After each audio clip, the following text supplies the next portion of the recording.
Pessoal, sejam bem-vindos a mais uma aula do curso de graduação em administração do Instituto Federal do Norte de Minas Gerais.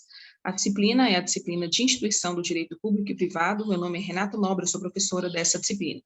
Essa unidade é a unidade 4, nós vamos tratar da administração pública. Portanto, essa unidade está subdividida em 3 aulas, sendo que na primeira aula nós vamos tratar dos conceitos, princípios e organização administrativa.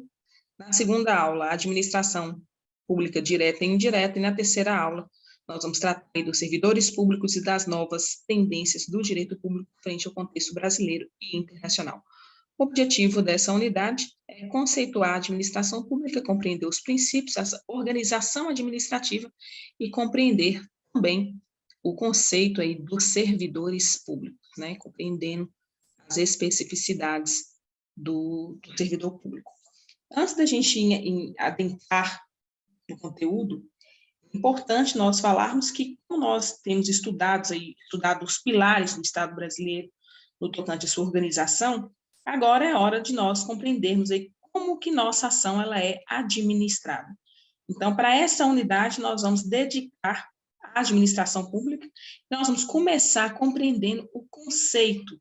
Aí, em seguida, como eu falei, os princípios, e posteriormente essa divisão aí da administração pública direta e indireta, no momento em que você, estudante, estudará, compreenderá a questão das autarquias, das fundações, das empresas públicas, sociedade e economia mista. Nós vamos iniciar aí compreendendo o conceito. Quando a gente fala assim de administração pública, o que é administração pública? Nós podemos definir a administração pública como um conjunto de órgãos, serviços e agentes do Estado que vão procurar satisfazer as necessidades da sociedade, tais como a educação, a cultura, a questão da segurança, da saúde, dentre outras.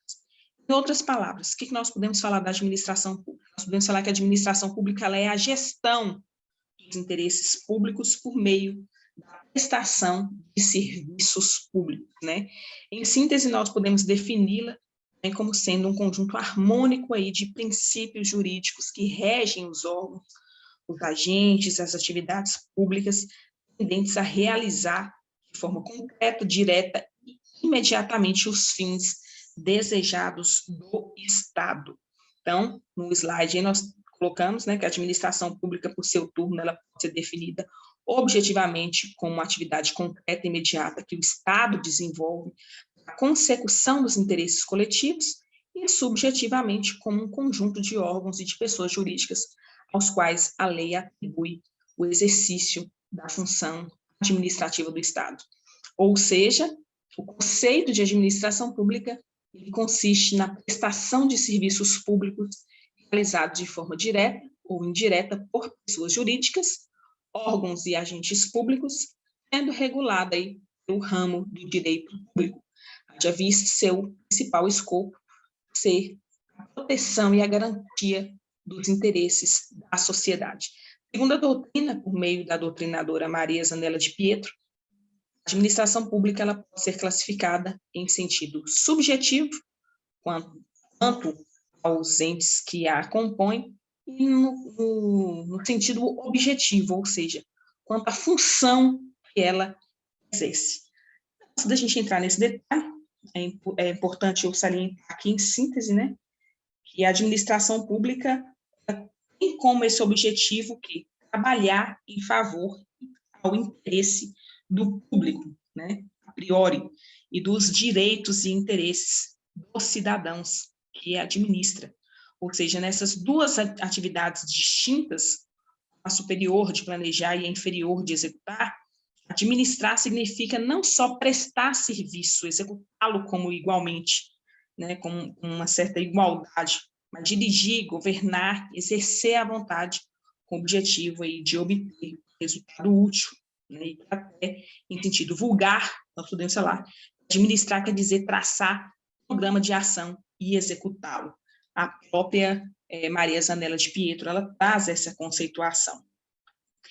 E nós podemos falar, inclusive, que nessa perspectiva aí, da divisão proposta pela Maria Zanella de Pietro, ela traz sentido subjetivo, também denominado formal ou orgânico, sendo aquele que designa os entes que exercem a atividade administrativa e compõe e compreende também pessoas jurídicas, órgãos e agentes públicos. Aí esses agentes são incumbidos aí de exercer uma das funções em que se parte a atividade estatal, né, a função administrativa.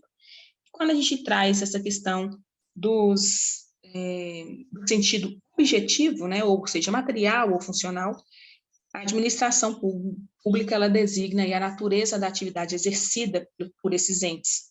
Então, nesse sentido, a administração pública ela é a própria função administrativa que incumbe predominantemente ao poder executivo. Quando a gente fala do poder executivo, é sabido, né, que é um conjunto de órgãos organizados aí hierarquicamente entre si, em que o posto mais elevado cabe ao chefe do executivo, ou seja, o presidente, ao governador e ao prefeito.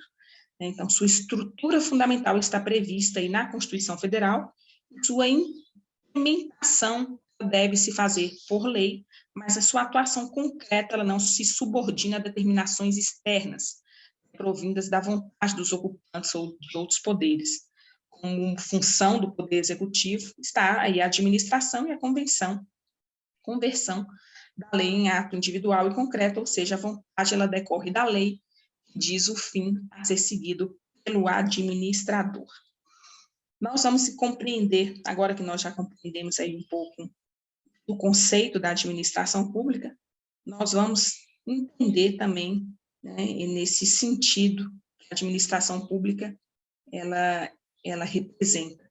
Né? Então, nós temos alguns princípios, quando a gente fala de administração pública, nós vamos ver alguns princípios que regem essa administração pública. Então, são princípios que estão lá exatamente para acompanhar a execução desses trabalhos que são desenvolvidos, né, por aqueles que estão à frente da administração pública. Então, nós temos aí o LIMP, né, a Constituição Federal, ela traz o LIMP. O que é o LIMP? O LIMP são as iniciais do princípio da legalidade, da impessoalidade, moralidade, publicidade e eficiência. Esses princípios são princípios constitucionais, né, eles estão previstos na nossa Constituição Federal, no seu artigo 37, e ele traz os seguintes apontamentos. Vamos ler agora o que está no slide. A administração pública, direta e indireta, qualquer dos poderes da União, dos estados, do DF, dos municípios, obedecerá aos princípios da legalidade, impessoalidade, moralidade, publicidade e eficiência. Então, pessoal, o gestor público ele deve ficar atento a alguns fundamentos que norteiam um bom desempenho de sua atividade, né, no setor público. E um dos fundamentos são os princípios, né? Esses 5 princípios são princípios básicos da administração pública, estão presentes no artigo 37, como visto, e eles condicionam o padrão que as organizações administrativas elas devem seguir.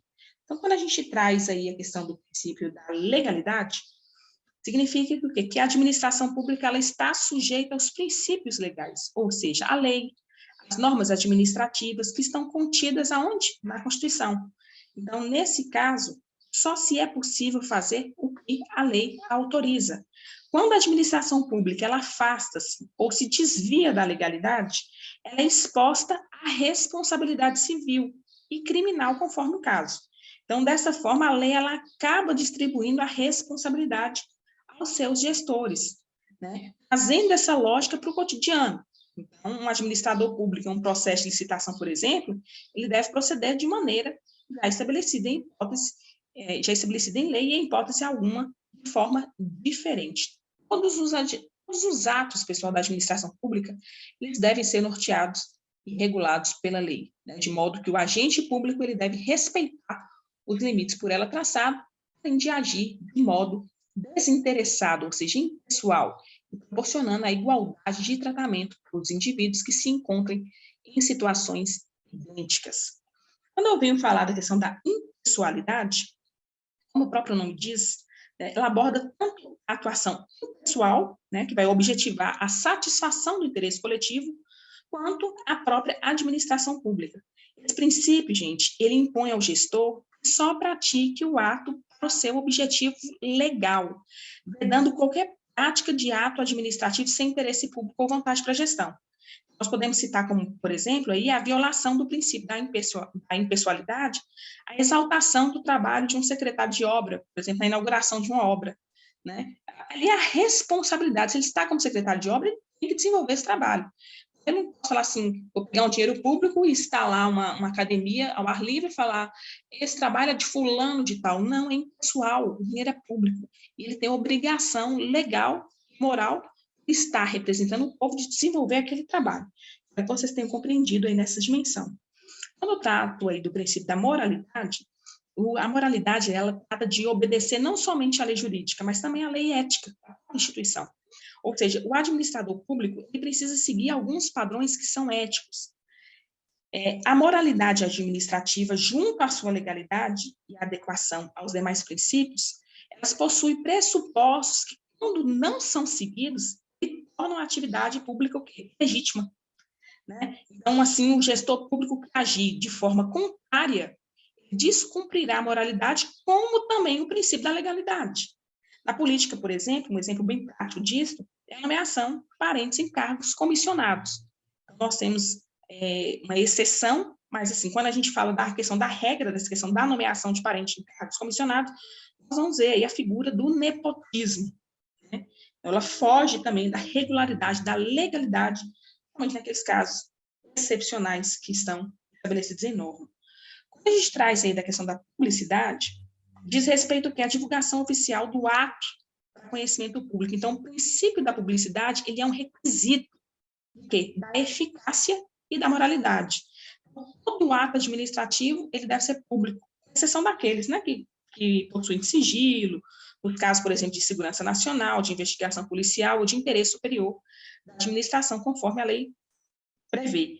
Né? Mas um tipo de informação que não pode ser divulgada são dados pessoais, por exemplo, de servidores públicos. Mas o restante, e o que não está previsto em lei, deve ser publicizado, né? Deve ter essa publicidade.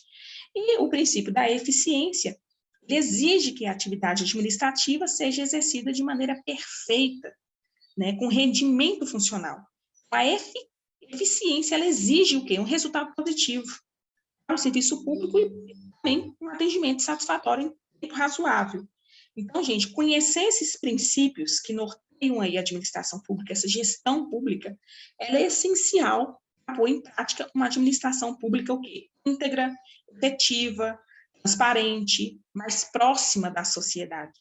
No entanto, isso não é tudo, né? Após estar fundamentado aí nos pilares estabelecidos por esses princípios, o gestor também ele precisa ficar atento às novas tecnologias e procedimentos que vão facilitar cada vez mais a sua gestão de forma segura. Né? Então, nós temos que atentar aí para esses critérios com vista a atender às leis que norteiam a transparência pública, porque elas são fundamentais. Um bom começo disso é essa questão de seguir, né, esses princípios públicos que norteiam aí todo o trabalho da gestão. O nosso próximo passo, a nossa próxima aula, nós vamos dar um enfoque a compreender um pouco essa divisão da administração pública. Vamos lá para a nossa próxima aula.